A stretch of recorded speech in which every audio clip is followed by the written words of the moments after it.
ইনশাআল্লাহ। আল্লাহ আমাদেরকে তৌফিক দান করেন, বলেন না আমিন। অন্ততপক্ষে নামাজের মধ্যে যে সূরাগুলো আমরা পড়ি সেই সূরাগুলো যদি বুঝে বুঝে পড়ি তাহলে আমাদের খুব মজা লাগবে, নামাজের খুশু খুদু পয়দা হবে। আজকে যে সূরা থেকে আমি কথা বলবো আপনাদের সামনে, সেই সূরাটা আমাদের সকলের জানা আছে, সকলের মুখস্থ আছে, কিন্তু তরজমা আমাদের অনেকের হয়তো জানা নাই। আমি সংক্ষেপে আমার সময়ের ভিতরেই আমি সবকিছু আলোচনা তাফসীর করার জন্য চেষ্টা করব।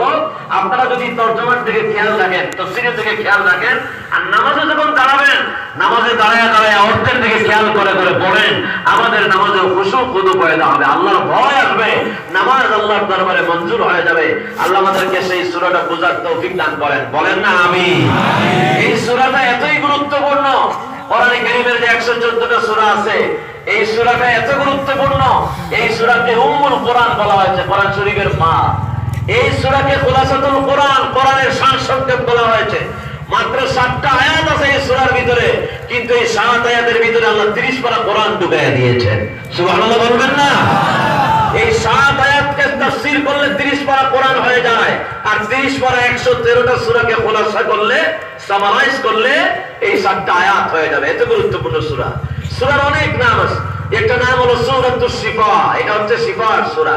আপনারা যে পীর সাহেব কেবলাদের কাছে যান, আলেম ওলামাদের কাছে আসেন পানি নিয়ে, টাকা নিয়ে পড়ায় নেন আপনারা, আর পীর সাহেব হুজুরেরা আলেমেরা আমরা মনে মনে একটা সূরা পড়ে আপনাদের পানিতে ফু দেই, সেই সূরাটা আমাদের জানার দরকার আছে না নাই? আমি শুনেছি এক গল্প, সিলেটের এক লোক লন্ডনে খুব অসুস্থ হয়েছে, হসপিটালে তারা রাখা হয়েছে, মারাত্মক অসুস্থ। ডাক্তাররা ট্রিটমেন্ট করেছে, আশা ছেড়ে দিয়েছে। ডাক্তাররা বলেছে এই রোগীকে আর টিকানো যাবে না, তারে আর সুস্থ করা যাবে না, মারাত্মক দুরারোগ্য ব্যাধিতে আক্রান্ত, তারে আপনারা হসপিটাল থেকে নিয়ে যান। ডাক্তাররা তখন তার আত্মীয় স্বজনরা বললো হসপিটাল থেকে না নিয়ে হসপিটালেই থাকুক, এখানে একটু আমরা সেবা সুযত্ন করি, দেখি সুস্থ হয় কিনা। ডাক্তাররা বললো আশা মানে লাভ নাই, সে হসপিটালেই মারা যাবে কিছুদিন পরে। ওরা সময় বেঁধে দিল, ডাক্তাররা চলে গেল। সেই সময় যখন শেষ হয়ে গেল, ডাক্তাররা এসে চিন্তা করতেছে দেখি রোগীটা আছে না মারা গেছে, এ তো মারা যাওয়ার কথা। ডাক্তাররা আইসা দেখে যে না, রোগী তো এখনো মরে নাই। ডাক্তাররা তারে আবার পরীক্ষা করলো, পরীক্ষা করে দেখলো সে এখন সম্পূর্ণভাবে সুস্থ হয়ে গেছে। সুবহানাল্লাহ, সুবহানাল্লাহ। কেমনে সুস্থ হলো? ডাক্তাররা বললো আমরা সব চিকিৎসা করেছি, সে তো বাঁচার কথা নয়, বাঁচলো কেমনে? ডাক্তাররা দেখলো তার পাশেই একটা বোতলের মধ্যে কিছু পানি রাখা আছে, আর তার আত্মীয় স্বজনেরা এই বোতল থেকে একটু একটু করে পানি তাকে দিচ্ছে, ওই পানিটা সে পান করছে। ডাক্তাররা মনে করলো এটা মেডিসিন জাতীয়, এটা লিকুইড জাতীয় কোনো মেডিসিন হবে। তারা তার আত্মীয় স্বজনদেরকে বললো এই মেডিসিনটা, এই লিকুইড জাতীয় ওষুধটা কার কাছ থেকে আনছো? তারা বললো এটা তো কোনো ডাক্তারের মেডিসিন নয়, এটা একজন পীর সাহেব কেবলার কাছ থেকে আমরা পানিটা পড়ায় নিয়ে আসছি, নরমাল পানি। ডাক্তাররা বিশ্বাস করলো না, তারা বললো না এই পানিটা আমাদের কাছে দাও, আমরা আমাদের পরীক্ষাগারে নিয়ে পরীক্ষা করতে চাই, দেখি এই পানির ভিতরে কি আছে। ডাক্তাররা তাদের ঔষধ যেখানে পরীক্ষা করে ওই পানিটা নিয়ে সেখানে তারা পরীক্ষা করা আরম্ভ করলো। পরীক্ষা করে করে তারা দেখতে পেল এই নরমাল পানির ভিতরে, পোড়া পানির ভিতরে রোগ দূর করার মতো যে ক্ষমতা আছে, আজ পর্যন্ত পৃথিবীর কোন ডাক্তার, কোন মেডিকেল সায়েন্স এত বড় ঔষধ আবিষ্কার করতে পারে না। ডাক্তাররা বললেন এটা কার কাছ থেকে নিয়ে এসছে, তারে ডাকো। পীর সাহেব কেবলাকে ডাকা হলো, হুজুরকে আলেমকে ডাকা হলো, তার কাছে যাওয়া হলো, জিজ্ঞেস করা হলো হুজুর ও আল্লাহর ওলি আপনি কি দিয়েছেন এটার ভিতরে? তিনি বললেন আমি আল্লাহর কোরআনের ওই সূরাটা পড়ে ফু দিয়েছি। আল্লাহ রাব্বুল আলামিন এই সূরার কারণে, কোরআনে কারীমের এই সূরার কারণে এই পানিকে দুনিয়ার সব চাইতে সেরা ঔষধ বানায়া দিয়েছে। খুবই গুরুত্বপূর্ণ সূরা এটা, এটার নাম সূরাতুশ শিফা, এটা শিফার সূরা। এই সূরাটা সব নামাজে পড়া লাগে, নামাজটা নফল হোক, সুন্নত হোক, ওয়াজিব হোক, ফরজ হোক, সব নামাজেই পড়া লাগে। আমি এখনো সূরার নাম বলি নাই, আপনারা বুদ্ধি করে বলেন তো সেই সূরাটার নাম কি? সূরা ফাতিহা। মাশাআল্লাহ, তাফসীর তো আপনাদের জানাই আছে। সূরা ফাতিহা খুবই গুরুত্বপূর্ণ সূরা, আমাদের সকলের জানা আছে, আমাদের মুখস্থ আছে। আমরা যদি বুঝে বুঝে পড়তাম, চিন্তা করে নামাজের মধ্যে, তাহলে আমাদের মজা লাগতো। চলেন না সেই সূরা থেকেই আজকে আলোচনা করে, যেহেতু আমি প্রথম আপনাদের মাহফিলে আসছি, এই জন্য কোরআনে কারীমের এই প্রথম সূরা থেকে কিছু আলোচনা করতে চাই। এই সূরা নামাজের ভিতরে আল্লাহর হাবিব বলেছেন, হাদিসে কুদসি আল্লাহ তাআলা বলেছেন কুসিমাতুস সালাত, নামাজকে আমি দুই ভাগে ভাগ করেছি, এক ভাগ আমার বান্দার জন্য আর এক ভাগ আমার জন্য। আমার বান্দা নামাজে দাঁড়ায় যখন সূরা ফাতিহা পড়ে, ফাতিহা যখন পড়া আরম্ভ হয়, তখন আল্লাহর বান্দার সাথে কনভারসেশন হয়, কথোপকথন হয়, মুকালামা হয়। বান্দা পড়ে আলহামদুলিল্লাহি রাব্বিল আলামিন, আল্লাহ বলেন হামিদানি আবদি, আমার বান্দা আমার প্রশংসা করলো। বান্দা পড়ে আর রহমানির রহিম, আল্লাহ তাআলা বলেন আসনা আলাইয়া আবদি, আমার বান্দা আমার গুণগান গাইলো। বান্দা বলে মালিক ইয়াউমিদ্দিন, আল্লাহ বলেন মাজ্জাদানি আবদি, আমার বান্দা আমার মর্যাদা বর্ণনা করলো। আরেকটা বর্ণনায় আছে বান্দা কয় আলহামদু, আল্লাহ প্রশ্ন করেন, কোয়েশ্চন করেন লিমানিল হামদু, বান্দা কয় ইল্লাহ, আল্লাহ আবার জিজ্ঞেস করেন লিমানিল্লাহ, বান্দা বলে রাব্বিল আলামিন, আল্লাহ বলেন লিমানির রাব্বিল আলামিন। বান্দা বলে আর রহমান, আল্লাহ বলেন লিমানির রহমান। বান্দা বলে আর রহিম, আল্লাহ বলেন লিমানির রহিম। বান্দা বলে মালিক ইয়াউমিদ্দিন, আল্লাহু আকবার বলবেন না? আল্লাহর মাঝে আর বান্দার মাঝে কনভারসেশন হয়, কথোপকথন হয়। আপনি নামাজে দাঁড়ায়া এই সূরাটা পড়তেছেন না, আপনি আল্লাহর সাথে কথা বলছেন। সুবহানাল্লাহ বিহামদি। সূরা ফাতিহায় মজা আছে না নাই? চলুন আমরা সূরা ফাতিহা থেকে আলোচনা শুরু করি। আমার সাথে সবাই পড়েন, আউযু বিল্লাহি মিনাশ শাইতানির রাজীম, বিসমিল্লাহির রাহমানির রাহিম, আলহামদুলিল্লাহি রাব্বিল আলামিন, আর রহমানির রহিম, মালিকি ইয়াউমিদ্দিন, ইয়্যাকা না'বুদু ওয়া ইয়্যাকা নাস্তাঈন, ইহদিনাস সিরাতাল মুস্তাকিম, সিরাতাল লাযীনা আন'আমতা আলাইহিম গায়রিল মাগদুবি আলাইহিম ওয়ালাদ-দাল্লিন। আমিন। সাদাকাল্লাহুল আযীম। আলহামদু, হামদুর অর্থ প্রশংসা, আর আলিফ লাম ইস্তিগরাকি, আল আলহামদু অর্থ সমস্ত প্রশংসা। সব প্রশংসার মালিক কে? জোরে বলেন, সমস্ত প্রশংসা কার? আলহামদুলিল্লাহ দিয়ে আল্লাহ তাআলা কোরআনে কারীমে শুরু করলেন। আলহামদুলিল্লাহ রাসুল শুকরে, শুকরিয়ার মধ্যে শ্রেষ্ঠ শুকরিয়া হলো আলহামদুলিল্লাহ। কত নিয়ামত আল্লাহ আপনাকে আমাকে দান করেছেন, এই নিয়ামতের শুকরিয়া আদায় করা আমাদের পক্ষে সম্ভব না, সারা জীবন সেজদা দিলেও সম্ভব হবে না, কিন্তু আলহামদুলিল্লাহ বললে নিয়ামতের শুকরিয়া আদায় হয়ে যাবে। জোরে বলুন সুবহানাল্লাহ, আরো জোরে বলুন সুবহানাল্লাহ। আমরা শুকরিয়া আদায় করব কার? পানি পান করেছেন, প্রচন্ড পিপাসা লাগলো, পিপাসা দূর করে দিলেন কে? শুকরিয়া আদায় হবে কার? কত নিয়ামত আল্লাহ দিয়েছেন, বাইরের গুলো বাদ দেন, আপনি আপনার নিজের দিকে তাকান। আল্লাহ বলেছেন অফি আনফুসিকুম, তোমরা তোমাদের নিজেদের দিকে তাকাও, আমি তোমার পা থেকে শুরু করে আমাদের মস্তকে কত নিয়ামত দিয়েছি। মুখের ভিতরে একটা জিহ্বা আছে, এই জিহ্বায় যদি তেঁতুল দেন তাহলে কেমন লাগে? 4-5 জনের টক লাগে, আর বাকিদের জাল লাগে নাকি? কেমন লাগে বলেন তো? টক লাগে। আর নাগামরিচ দিলে, বোম্বাই মরিচ দিলে কেমন লাগে? জাল লাগে। চিনি জাতীয় কিছু দিলে কেমন লাগে? জিহ্বা কয়টা? একটা। স্বাদ নিচ্ছেন কয়টা? শুধু কি 3টা স্বাদ? কত স্বাদ আমরা নেই, যেখানে আপেলের ভিতরে এক মজা, আঙ্গুরে এক মজা, কমলা লেবুতে এক মজা, কত রকমের তরকারি আছে। গরুর গোশত এক মজা, মুরগির গোশত এক মজা, খাসির গোশত এক মজা। একই পানির মাছ, বোয়াল মাছের যে স্বাদ আছে, পুঁটি মাছের সেই স্বাদ নাই, ট্যাংরা মাছের সেই স্বাদ নাই। একটা মাত্র জিহ্বা দিয়া হাজারো রকমের টেস্ট দেওয়ার মতো ক্ষমতা দিয়েছেন কে? তাহলে শুকরিয়া আদায় করতে হবে কার? আল্লাহ তাআলার শুকরিয়া আদায় করতে হবে। পৃথিবীর কোন বিজ্ঞানী আল্লাহ যে জিহ্বা দিয়েছেন ওই রকমের একটা জিহ্বা বানাবার ক্ষমতা আছে? বিজ্ঞান এখন অনেক কিছু আবিষ্কার করছে। একটা রোবট বানাইছে, বাংলাদেশে নিয়ে আসা হয়েছিল 2-3 বছর আগে, তার নাম ছিল সুফিয়া। মনে আছে কিনা আপনাদের? আমি জানি না।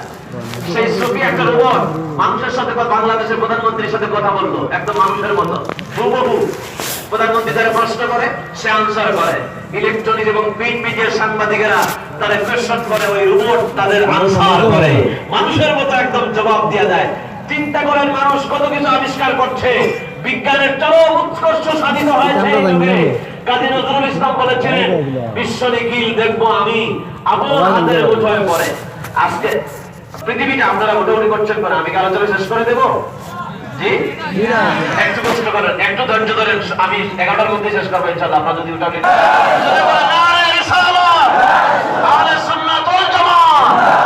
আল্লাহ তাফসীরুল কোরআন মাহফিলকে কবুল করুন, আমরা বলি আমিন।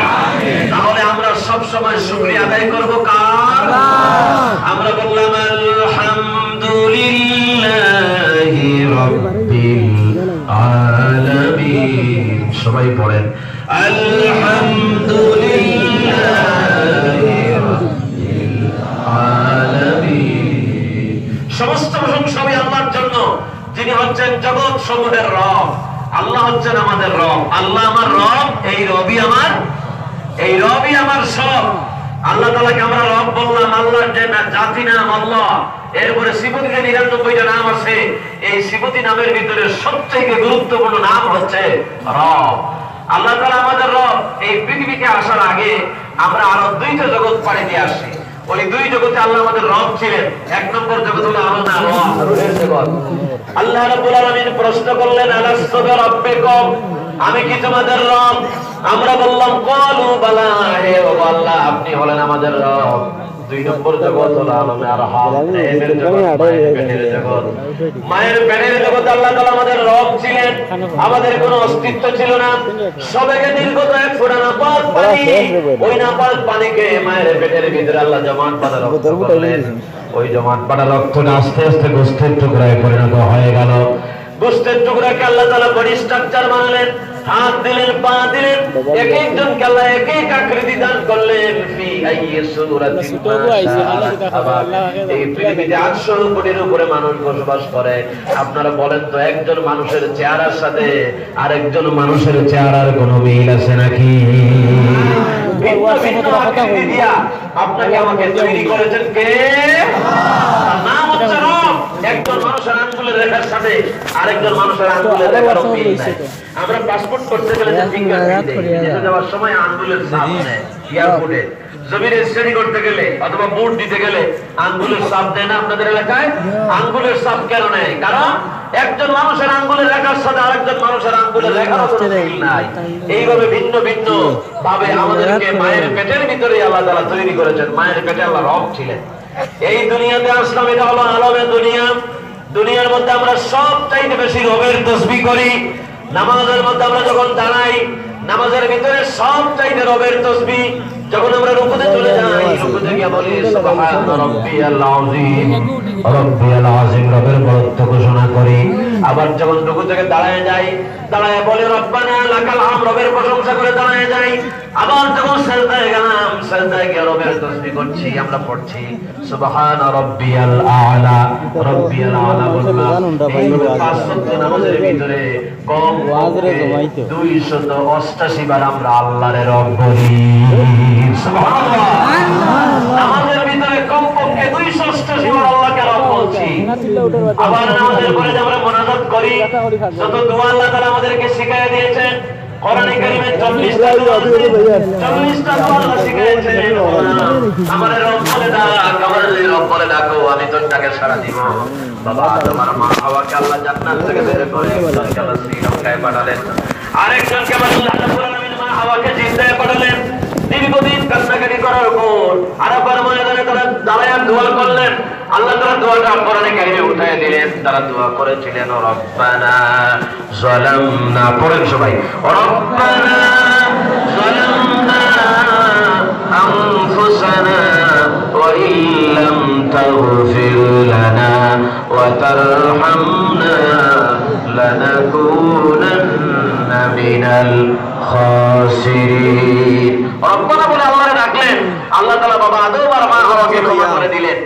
আদম আর হাওয়ার ময়দানে হাজিরা দাঁড়ায়া যখন এই দোয়াটা করে, আদম আর হাওয়ার মতো আল্লাহ তাদেরকে নিষ্পাপ করে দেন। জোরে বল সুবহানাল্লাহ।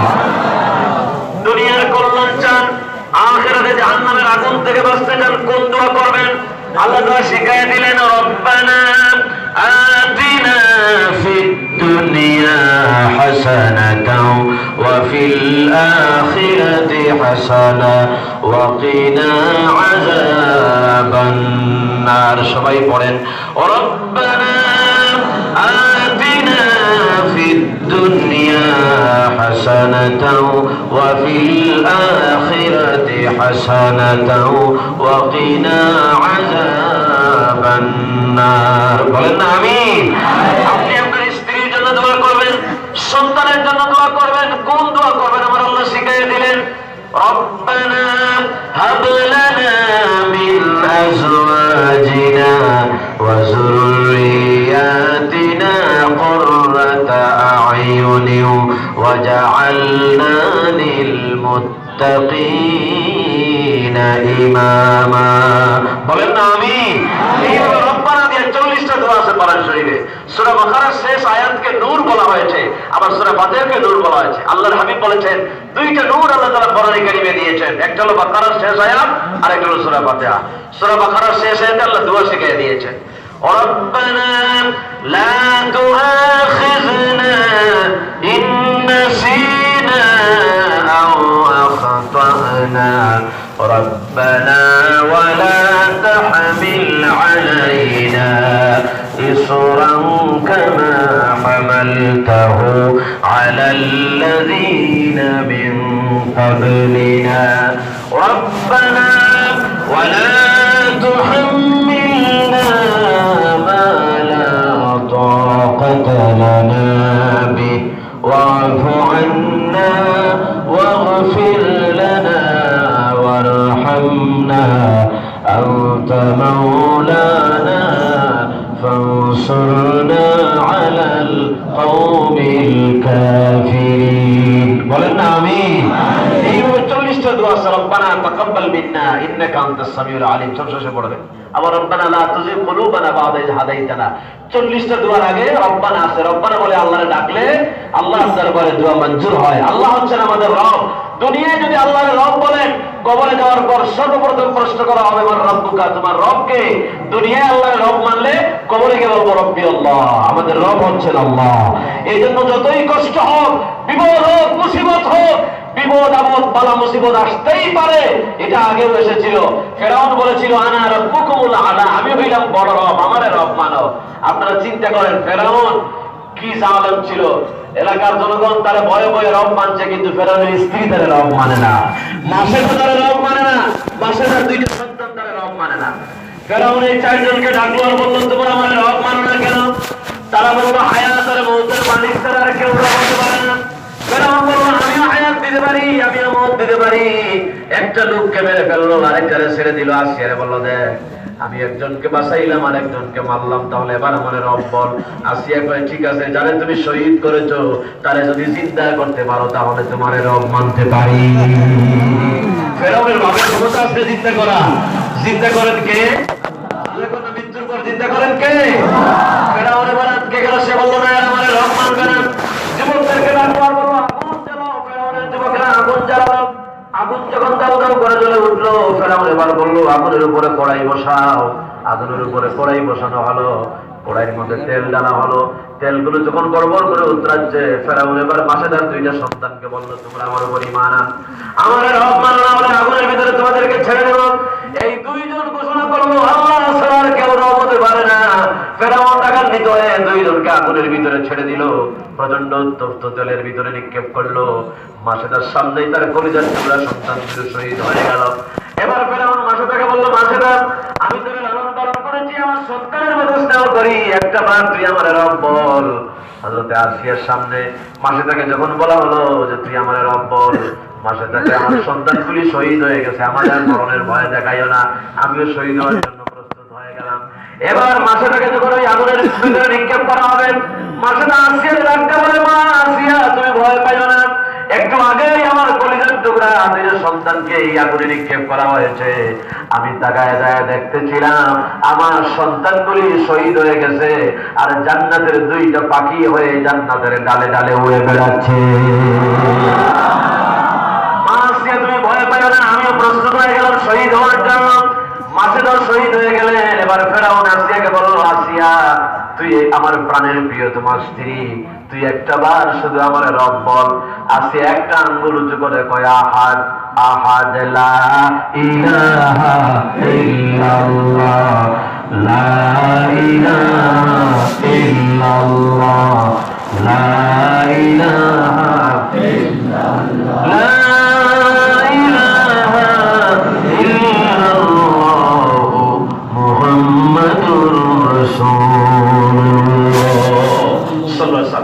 আসিয়া ফেরাউনকে রব না মানার কারণে ফেরাউন যুবকদেরকে বলতো আসিয়াকে আরো কঠিন আযাব দিয়ে মারবো, বড় গাছের একটা তক্তা নিয়ে আয়। ফেরাউনের যুবকেরা গাছের বড় একটা তক্তা নিয়ে আসলো। ফেরাউন বলল এই তক্তার উপরে লোহার পেরেক মারো। তক্তার উপরে লোহার পেরেক মারা হলো। ফেরাউন বলল তক্তাটা উল্টায় দাও। তক্তা যখন উল্টায় দেওয়া হলো, লোহার পেরেক গুলো ওইভাবে খাড়া হয়ে গেল। ফেরাউন এবার বলল আসিয়ার শরীর থেকে কাপড় চোপড় খুলে ফেল। মা আসিয়ার শরীর থেকে সমস্ত কাপড় চোপড় খুলে ফেলা হলো। একটা রশি দিয়ে তারে বাঁধা হলো। কুটির সঙ্গে বেঁধে টেনে টেনে তার উপরে উঠানো হলো। নিচে লোহার তক্তা রেখে দেওয়া হলো, রশিটা কেটে দেওয়া হলো।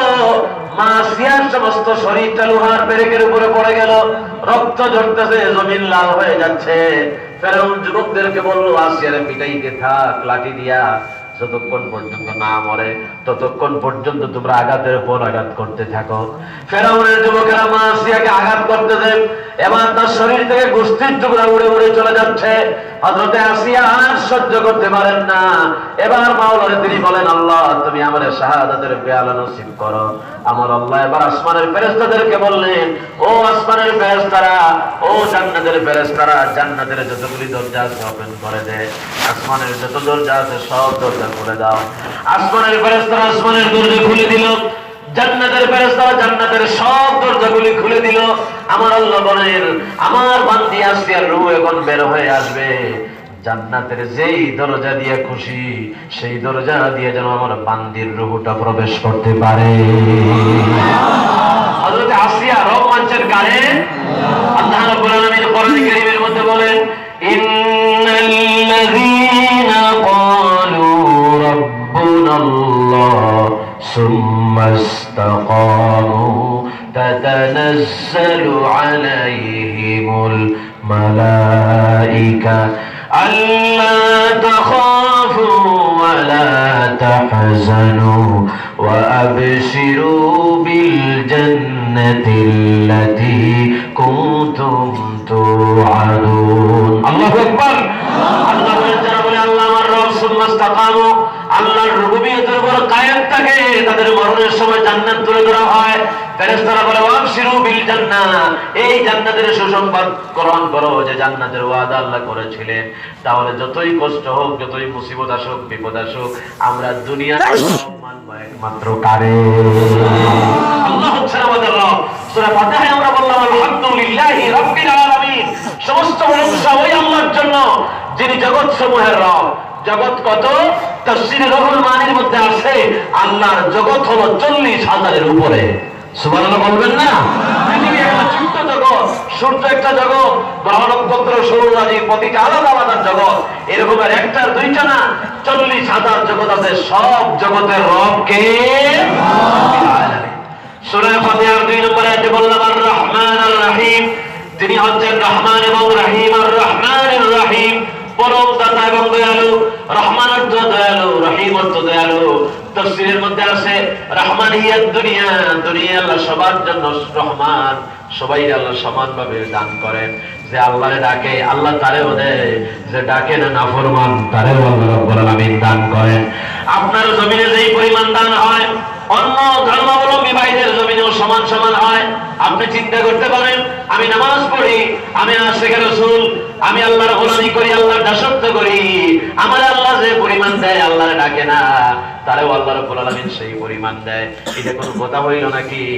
আপনি আমি স্বার্থপর হইতে পারি, কিন্তু আল্লাহর নাম রহমান। আল্লাহ দুনিয়ায় সবাইকে সমানভাবে দয়া বিতরণ করেন। কোন সুবহানাল্লাহ। আখিরাতে আল্লাহ রহিম, রহিম হয়ে আল্লাহ ইমানদারদেরকে, মুসলমানদেরকে, আল্লাহর দ্বীনের পথে যারা চলে, রাসূল সাল্লাল্লাহু আলাইহি ওয়াসাল্লামকে যারা মহব্বত করে, আল্লাহ রাসূলের আশিক যারা, আল্লাহ দয়া করে তাদেরকে জান্নাত দান করবে। আল্লাহর দয়া ছাড়া আমরা কেউ জান্নাতে যাইতে পারবো? জোরে কোন ভাই পারবো? আল্লাহর জান্নাতে যাওয়ার জন্য আল্লাহর দয়ার দরকার আছে না নাই? আল্লাহ যেন দয়া করে আমাদেরকে জান্নাত দান করেন। সবাই বলেন না আমিন।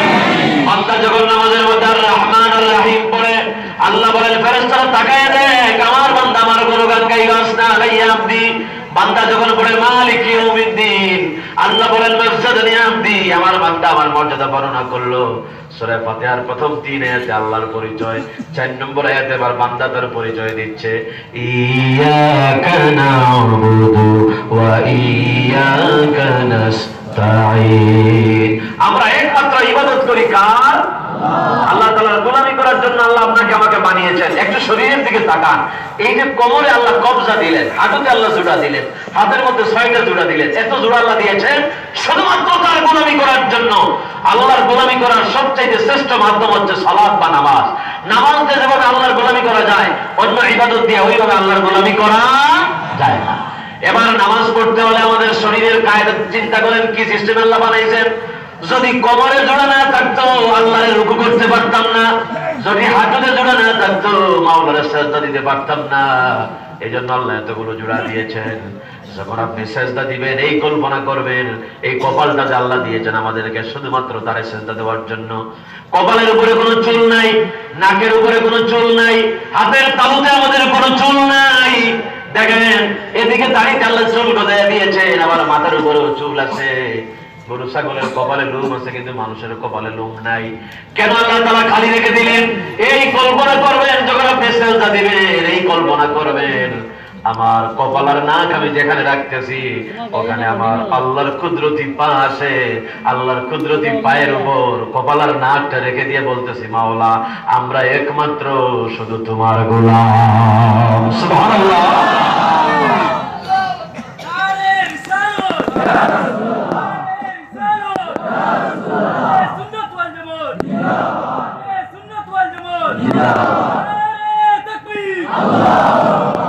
আমরা গোলাম কার? একথা বলতে কোনো শরম আছে আমাদের? কোন মানুষের গোলাম? জোরে কথা গোলাম কার? সূরা ফাতিহার ভিতরে বললাম শুধুমাত্র তোমার গোলামি করি। ওয়া ইয়াকা নাস্তাঈন, শুধুমাত্র তোমার কাছে সাহায্য চাই। যত বড় বিপদ হোক মুসিবত হোক আল্লাহর গোলামি করেন, আল্লাহর কাছে সাহায্য চান। আল্লাহ ছাড়া গায়রুল্লাহর কাছে সিজদা দেওয়া জায়েজ নাই। আমরা অনেকেই কি করে দেখবেন মাজারিকে বিভিন্ন জায়গায় গিয়ে সিজদা দেই। সিজদা দেওয়া যাবে না, সিজদা একমাত্র দিতে হবে কারে? আল্লাহর ওলিরা, তারা আল্লাহর মাহবুব বান্দা। আমরা তাদেরকে আমাদের কলিজা দিয়ে মহব্বত করি। শাহজালাল রাহমাতুল্লাহ আলাইহি, শাহপুরান রাহমাতুল্লাহ আলাইহি, এই যে নিজামুদ্দিন মিসকুলি রাহমাতুল্লাহ আলাইহি আমাদের বাংলাদেশে আছেন, আপনাদের এলাকায় সন্তান। কোথায় তার বাড়ি আর কোথায় গিয়ে খেদমত করেছেন। শাহজালাল রাহমাতুল্লাহ আলাইহির বাড়ি সিলেটে নয়, শাহজালাল রাহমাতুল্লাহ আলাইহির বাড়ি হলো ইয়ামান দেশে। ইয়ামান দেশ থেকে আল্লাহর ওলি আল্লাহর মাহবুব বান্দা চলে গেছেন সিলেটে। বাংলাদেশে অনেক এলাকার নাম শাহজালাল রাহমাতুল্লাহ আলাইহির কারণে পরিবর্তন হয়ে গেছে। কুমিল্লা একটা জেলা আছে। আমি কুমিল্লাতে একবার মাহফিলে গিয়ে বললাম, ও কুমিল্লা জেলার মুসলমানরা আপনারা বলেন তো কুমিল্লা জেলার নাম কুমিল্লা হয়েছে কেন? তারা বললো আপনি বলেন। আমি বললাম শাহজালাল রাহমাতুল্লাহ আলাইহি 360 জন নিয়ে যখন কুমিল্লায় ঢুকলেন, আপনাদের ভারত হয়ে গিয়েছিলেন, এই ত্রিপুরা হয়ে কুমিল্লায় ঢুকলেন। কুমিল্লায় ঢোকার পর একটা পাহাড়ের পাদদেশে দাঁড়াইয়া দাঁড়াইয়া তিনি বয়ান দিচ্ছিলেন। আর তার 360 জন সামনে বসা ছিল। তিনি দাঁড়াইয়া দাঁড়াইয়া কোরআন এবং হাদিস দিয়ে বয়ান দেওয়ার পর বললেন, ওম লিল্লাহ, ও মুসলমানেরা এবার দাঁড়াইয়া যেতে হবে। মজলুম মুসলমানদেরকে সাহায্য করার জন্য সিলেটে আমাদেরকে যাওয়া লাগবে। শাহজালাল বলেছিলেন কুম লিল্লাহ। ওই যে কুম মানে দাঁড়াও, লিল্লাহ মানে আল্লাহর জন্য। ওই যে কুম লিল্লাহ বলেছিলেন, ওই কারণে ওই জেলার নাম হয়ে গেছে কুমিল্লা। সুবহানাল্লাহ, আল্লাহু আকবার বলেন। সিলেটের একটা নাম হচ্ছে জালালাবাদ, সিলেটের আরেকটা নাম হলো সিলহট। এই যে শ্রীহট্ট আগে ছিল, এখন সিলহট, সিলেট সিলহট। এটাও শাহজালাল রাহমাতুল্লাহ আলাইহির কারণে।